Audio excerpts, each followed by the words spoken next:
Subscribe कीजिए royal teacher को education संबंधी न्यूज़ तुरंत पाने के लिए। जी हाँ साथियों, इस वक्त की बड़ी खबर की बात करें बीएलओ नियुक्ति के संबंध में बूथ लेवल अधिकारी जो होता है तो उनके संबंध में स्पष्टीकरण आया है, या यूं कहें कि सूचना के अधिकार के तहत एक जानकारी प्राप्त हुई है जो आपके सभी के साथ साझा करना अति आवश्यक है। बूथ लेवल अधिकारी कौन होता है?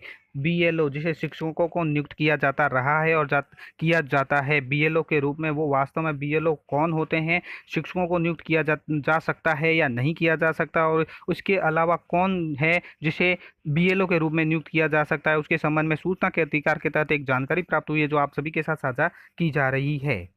तो ये देखिए साथियों, यह है कार्यालय मुख्य निर्वाचन अधिकारी उत्तरी खंड खाद्य भवन निर्वाचन विभाग शासन सचिवालय राजस्थान जयपुर की ओर से जारी किया गया है। और प्रेषित यह किन को जारी किया है? श्री दिनेश कुमार को जारी किया गया है, जिन्होंने सूचना के अधिकार के तहत एक सूचना मांगी थी और विषय था सूचना के अधिकार अधिनियम 2005 के अंतर्गत सूचना उपलब्ध करवाने बाबत। तो अब आप इनका प्रार्थना पत्र प्राप्त हुआ है और इन्होंने क्या सूचना मांगी है कि महोदय, उपरोक्त विषय अंतर्गत आपका आवेदन पत्र भारत निर्वाचन आयोग से अंतरित होकर इस कार्यालय के दिनांक 26/8/2021 को प्राप्त हुआ है। निर्वाचन विभाग भारत निर्वाचन आयोग नई दिल्ली के अधीक्षण नियंत्रण एवं निर्देशन में चुनाव कार्य संपादित करता है। यानी निर्वाचन विभाग है वो भारत निर्वाचन आयोग नई दिल्ली के अधीक्षण नियंत्रण में अपने चुनाव कार्य संपादित करता है। इस कार्यालय द्वारा किसी भी विधानसभा निर्वाचन क्षेत्र में किसी भी बूथ लेवल अधिकारी की नियुक्ति नहीं की जाती है।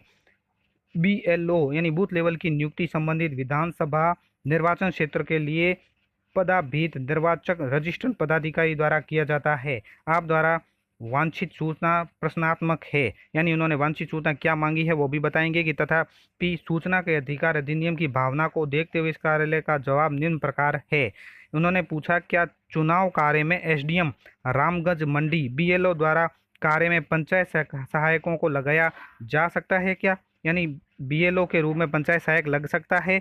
उन्होंने अपने क्षेत्र का भी नाम जैसे एसडीएम रामगंज मंडी दिया है। तो विभाग का जो जवाब है वो भी सुनिए कि बूथ लेवल अधिकारी की नियुक्ति के संबंध में भारत निर्वाचन आयोग के पत्र निर्देश क्रमांक ये दिए गए हैं जो 3/11/2010 को जारी किया गया की प्रति यहाँ पे संलग्न की जा रही है। तो वो प्रति भी आपको दिखाएंगे इसमें क्या लिखा गया है।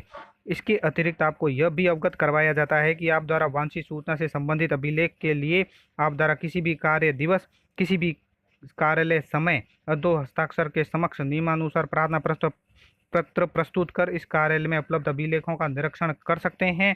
वांछित सूचना की सत्यापित प्रतिलिपि नियमानुसार 2 रुपये प्रति पृष्ठ की दर से सूचना शुल्क जमा करा सूचना प्राप्त कर सकते हैं। तो इसके साथ इन्होंने ये सूचना भी दी है जो भारत निर्वाचन आयोग की ओर से जारी की गई है।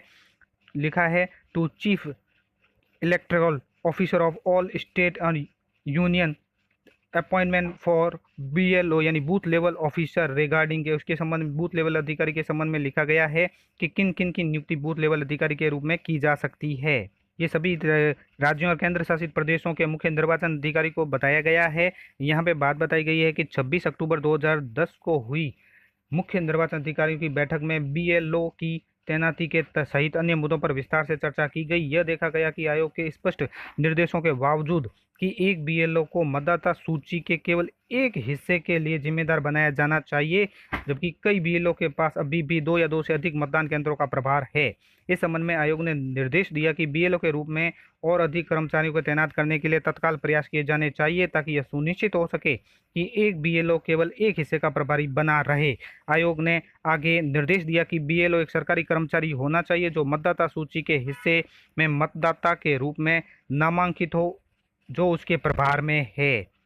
साथ ही यानी एक बीएलओ एक सरकारी कर्मचारी होना चाहिए जो मतदाता सूची के हिस्से में मतदाता के रूप में नामांकित हो और उसके प्रभार में है। बीएलओ नियुक्त किए जाने वाले शिक्षकों के अलावा सरकारी और अर्ध सरकारी कर्मचारियों की श्रेणी की एक सूची सुझाई गई है। यानी शिक्षकों के अलावा जो सरकारी अर्ध सरकारी कर्मचारी है जिनको बीएलओ नियुक्त किया जा सकता है, जैसे आंगनवाड़ी वर्कर, पटवारी है, लेखपाल है, पंचायत सचिव है यानी पंचायत सहायक है, ग्राम स्तर पर कार्यकर्ता है, बिजली बिल पाठक है, डाकिया है, सहायक नर्स, दाई, स्वास्थ्य कार्यकर्ता, मध्याह्न भोजन कार्यकर्ता, संविदा शिक्षक, निगम कर सहायक और शहरी क्षेत्र में लिपिक, यूडीसी, एलडीसी, इन सभी को बीएलओ के रूप में नियुक्त किया जा सकता है। सीडीओ को सभी डीईओएस को निर्देश देना चाहिए कि वे अर्ध सरकारी कर्मचारियों को बीएलओ के रूप में तैनात करते समय अत्यधिक सावधानी बरते।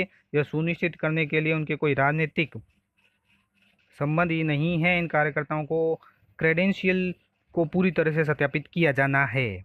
तो दोस्तों ये थी बीएलओ की नियुक्ति के संबंध में आदेश की प्रति जो सूचना के अधिकार के तहत प्राप्त हुई है।